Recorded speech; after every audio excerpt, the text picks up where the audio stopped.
ஒரு பிரைவேட் பஸ்ஸில் அவங்களுக்கு ஆள் ஏறணும்னு சொல்லி என்னை ஏமாற்றி அந்த பஸ்ஸில் ஏற்றுறதுனால நான் கிட்டத்தட்ட 3 பஸ் மாறி போனேன். என்ன ஒரு ஸ்கேமே பண்ணிட்டாங்க.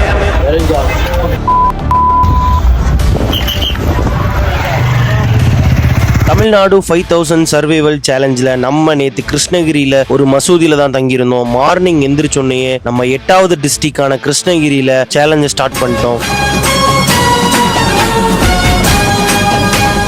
தமிழ்நாட்டில் கிருஷ்ணகிரின்னு சொன்னாலே மாம்பழ நகரம்னு தான் சொல்லுவாங்க. இப்போ நீங்க பாக்குற மலையோட பேரு ஷகத் பாஷா மலை. இந்த மலைக்கு மேல ஏறணும்னா இதுதான் என்ட்ரன்ஸ். பக்கத்திலே ஒரு குட்டி தர்காவும் இருக்கும். நம்ம இந்த மொத்த கிருஷ்ணகிரியும் சுத்தி பார்க்கணும்னா இந்த மலைக்கு மேல ஏறி போய் நின்று பார்த்தா போதும், அப்படியே ஃபுல் வியூ நமக்கு தெரியும். நம்ம இன்னைக்கு இந்த மலையை ஏற போறது இல்லை, நம்ம கொஞ்சம் தூரம் போயிட்டு பார்த்து வந்துடுவோம். ஏன்னா நம்ம 5000ல் சர்வே பண்ணி மொத்த தமிழ்நாடு சுற்றி வரணும்னா நம்மக்கிட்ட டைம் இல்லை, நம்ம சீக்கிரம் போய் ஆகணும். ஸோ ஏற்கனவே இங்கே ஸ்டே பண்ணிட்டேன், அதனால் ஐயோ படி ரொம்ப கோளாறாக இருக்குது. இப்போதைக்கு அங்கே ட்ரக் பண்ணி போயிட்டு வர அளவுக்கு நம்மக்கிட்ட டைம் இல்லை. ஆனால் போகணுன்னு எனக்கு ஆசை தான். ஸோ கொஞ்சம் தூரம் போயிட்டு திரும்ப நம்ம கிளம்பிடலாம். கொஞ்சம் தூரம் தான் படி இருக்குது, அதுக்கு மேலே வெறும் பாருங்களாக தான் இருக்குது. நான் அப்படியே கொஞ்சம் தூரம் தான் மேலே ஏறினேன். மேலே ஏறி நான் கிருஷ்ணகிரி சிட்டியை பார்க்கும்போதே அவ்வளோ நல்லா இருந்தது. இன்னும் மேலெலாம் போனால் இன்னும் பயங்கரமாக இருக்கும். 5000 சர்வைவல் சேலஞ்சில் இன்றைக்கி நம்ம கிருஷ்ணகிரியில் இருக்கோம். இன்றைக்கான சேலஞ்சு நானே எடுக்க போகிறேன்.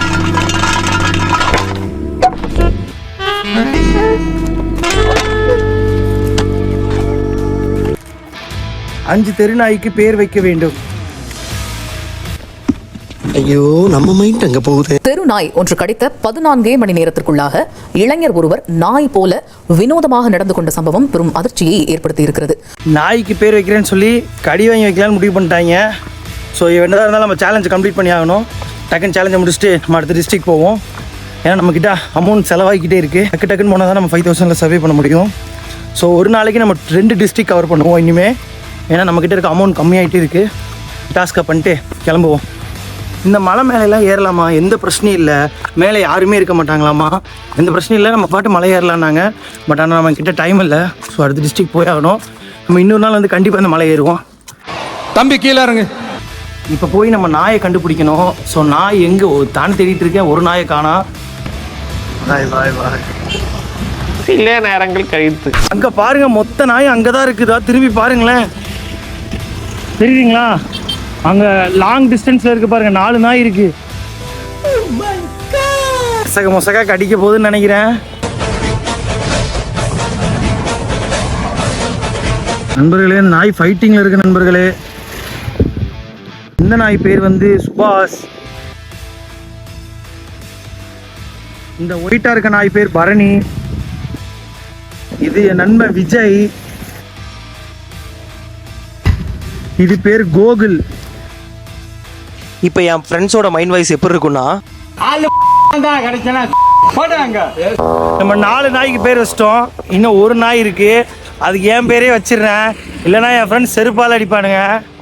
இங்கே பாருங்க, அமைதியாக தூங்கிட்டு இருக்குல்ல, இந்த நாய் பேர் ரகுமான். என் பேர் வச்சுட்டேன். ஈக்குவலாக சரியாக போச்சு நண்பர்களே எல்லாருக்கும். காலையில் சாப்பிட்றதுக்கு பதிலாக கூழ் தான் குடித்தேன். ஸோ அங்கேருந்து கூலை குடிச்சிட்டு நான் பஸ் ஸ்டாண்ட் கிளம்பி போயிட்டேன். எனக்கு மட்டும்தான் இப்படி நடக்குதா இல்லை எல்லாருக்கும் அப்படி தான் நடக்குதான்னு தெரியல. பஸ் ஸ்டாண்ட் நான் எப்போ போனாலும் நான் போக வேண்டிய ஊருக்கான பஸ் மட்டும் அங்கே இருக்கவே இருக்காது. ரொம்ப நேரம் வெயிட் பண்ணாதான் பஸ்ஸே வருது. இது உங்களுக்கு இப்படி தான் நடக்குமா? நம்ம இங்கே டாஸ்க்கை முடிச்சிட்டோம். இப்போ நம்ம அடுத்த டிஸ்ட்ரிக்ட் கிளம்புவோம். நம்ம அடுத்த டிஸ்ட்ரிக்ட் தருமபுரி. கிருஷ்ணகிரியிலேருந்து தருமபுரி பஸ் ஏறி அங்கே பஸ் ஸ்டாண்டில் வந்து இறங்கணுன்னே நமக்கு ஒகேனக்கல் பஸ் இருந்துச்சு. நம்ம 2வது டாஸ்க்கு இன்னைக்கு அங்கே தான் பண்ண போகிறோம். ஒகேனக்கல் போகிற வழியெல்லாம் ஒரு டீப் ஃபாரஸ்ட் மாதிரியும், அந்த ஃபாரஸ்ட்டுக்கு ஏற்ற மாதிரி சாங்கை போட்டு கொளுத்திக்கிட்டு இருந்தாங்க பஸ்ஸில். ஒகேனக்கலும் பயங்கரமான வெயிலாக தான் இருக்குது, செம்ம வெயிலாக இருக்குது. இப்போ தான் வந்து இறங்கினேன். வாங்க மேலே போவோம். அங்கே போனதும் என் 2வது டாஸ்க்கை நான் சூஸ் பண்ண சொல்லி எடுத்து வாங்கிட்டேன். என் 2வது டாஸ்க் என்னென்னா, ஒரு பேப்பரில் ராக்கெட் செய்து அதை உயரமான இடத்திலிருந்து பறக்க விட வேண்டும். அப்படியே டாஸ்க் பண்றதுக்காக உள்ள போனேன். நம்ம ஒகேனக்கல்னாலே பரிசல் சஃபாரி தான். என் ஃப்ரெண்ட்ஸ் எல்லாம் வந்திருந்தாங்கன்னா நானும் போயிருப்பேன். ஸோ இது நம்ம இன்னொரு நாள் அதை பண்ணலாம். அப்படியே உள்ள போனா எல்லாரும் மீன் செஞ்சு வித்துட்டு இருந்தாங்க. நிறைய பேர் எண்ணெய் தேய்ச்சி குளிச்சுட்டு இருந்தாங்க. 20 ரூபாய்க்கு டிக்கெட் வாங்கிட்டு நான் அந்த இரும்பு பிரிட்ஜுக்கு போயிட்டேன். அங்கிருந்து பார்க்க செமையா இருந்தது அருவிய. அந்த பக்கம் கர்நாடகா பார்டர். நமக்கு கர்நாடகால இருந்து காவேரி தண்ணியில தான் இந்த அருவி வருது. ஓகே, நம்ம இப்ப நம்ம சேலஞ்ச பண்ணுவோம்.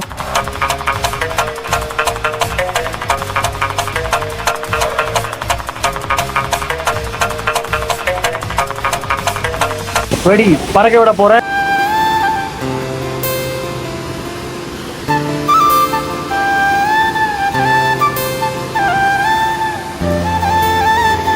இங்கிருந்து தான் எனக்கு பிரச்சனை ஆரம்பிச்சிச்சு. அதை ஃபுல்லாக கேட்குற அளவுக்கு உங்களுக்கு பொறுமை இருக்காது, அதனால நான் ஷார்ட்டாக சொல்கிறேன். ஒகேனக்கல்ல டைரெக்டாக திருவண்ணாமலைக்கு பஸ் இல்லைன்னு சொன்னாங்க. அதை நம்பி நான் திரும்பவும் தருமபுரி வந்தேன். தருமபுரி புது பஸ் ஸ்டாண்ட் வந்தோன்னே இங்கே பஸ் இருக்காது, பழைய பஸ் ஸ்டாண்ட் போங்கன்னு சொன்னாங்க. திரும்ப ஒரு மினி பஸ்ஸை பிடிச்சி நான் பழைய பஸ் ஸ்டாண்ட் போனேன். பழைய பஸ் ஸ்டாண்ட் போனது என்ன சொன்னாங்கன்னா, இங்கெல்லாம் பஸ் வராது அப்படின்னு சொல்லி சொன்னாங்க. இந்த பஸ்காரனா மத்தூர்ல இறங்கி நீங்க ஈஸியா போயிடலாம், நான் பஸ் ஏற்றி விடுறேன்னு சொன்னாங்க. மத்தூர்ல இருந்து இந்த பஸ் தான் உங்களுக்கு திருவண்ணாமலை போகணும் இந்த பஸ்ல ஏத்தினாரு.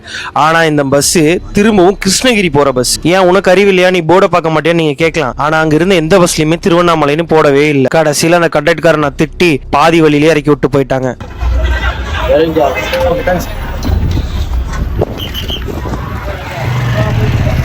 நாள் சரியே இல்லை, இன்னைக்கு நாள் ரொம்ப கேவலமா இருக்கு.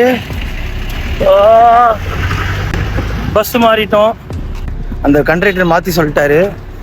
நானும் சரி அவர் போய் சொன்னதை நம்பி அப்படியே ஏறிட்டேன், கிராஸ் கொஸ்டின் கூட கேட்காம.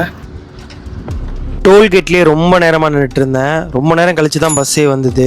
பஸ் ஏறி திருவண்ணாமலை வர்றதுக்கு அப்படியே நைட் ஆயிடுச்சு. போனதும் நான் சாப்பிட ஆரம்பிச்சிட்டேன், ஏன்னா எனக்கு பயங்கர பசி. அங்கே நிறைய இடத்துல அன்னதானம் கொடுக்குறேன்னு சொன்னாங்க, ஆனால் என்னால் அங்கெல்லாம் தேடி போக முடியல, எனக்கு ரொம்ப டயர்டாக இருந்தது. அங்கே இருக்கிற பஸ் ஸ்டாண்டில் ஸ்டே பண்ண முடியுமான்னு பார்த்தேன், அங்கே ஸ்டே பண்ணுறது சேஃப் இல்லைன்னு தோணுச்சு. அப்புறம் எப்பயும் போல் ரயில்வே ஸ்டேஷன்லேயே ஸ்டே பண்ணலான்னு போய் ஒரு பிளாட்ஃபார்ம் டிக்கெட் எடுத்துகிட்டு உள்ளே போனால் என்ன மாதிரி அங்கே எல்லாருமே ஸ்டே பண்ணுறாங்க. ரயில்வே ஸ்டேஷனில் ஸ்டே பண்ணி தான் ஆகணும், ஏன்னா என்கிட்ட 3 நாளத்து ஃபுட்டேஜ் இருக்குது. இந்த ஃபுட்டேஜ் எடுக்கவே ஸ்டோரேஜ் ஃபுல் ஆகலாம். ஸோ இன்றைக்கி நைட் ஃபுல்லாக நான் எப்படி தூங்க முடியாது. ஸோ அதனால தான் கோயில்கிட்ட இல்லாமல் ரயில்வே ஸ்டேஷன் வந்திருக்கேன். பஸ் ஸ்டாண்டு சேஃப் இல்லை. எப்படியாச்சும் நீங்கள் நைட்டுக்குள்ளே என்னால் எவ்வளோ வீடியோ எடிட் பண்ண முடியுமோ அவ்வளோ வீடியோ எடிட் பண்ணிட்டு ஃபுட்டேஜ் டெலிட் பண்ணி ஆகணும். நான் ஒரு பிளேஸை கண்டுபிடிச்சி உட்காந்துட்டேன், ஸ்வெட்டரை போட்டு இன்றைக்கி வீடியோ எடிட் தான் ஃப்ரெண்ட்ஸ். பக்கத்தில் சார்ஜ் ஸ்டேஷன் இருக்குது, சார்ஜும் போட்டுப்பேன். ஸோ இன்றைக்கி எடிட் பண்ணிட்டு நான் நாளைக்கு கோயில்கிட்ட வந்துட்டு உங்கள்கிட்ட கண்டினியூ பண்ணுறேன். இதுக்கப்புறம் நம்ம பிளானை மாற்றி தான் நம்ம ட்ராவல் பண்ணணும். ஸோ நம்ம அடுத்த வீடியோவில் பார்க்கலாம்.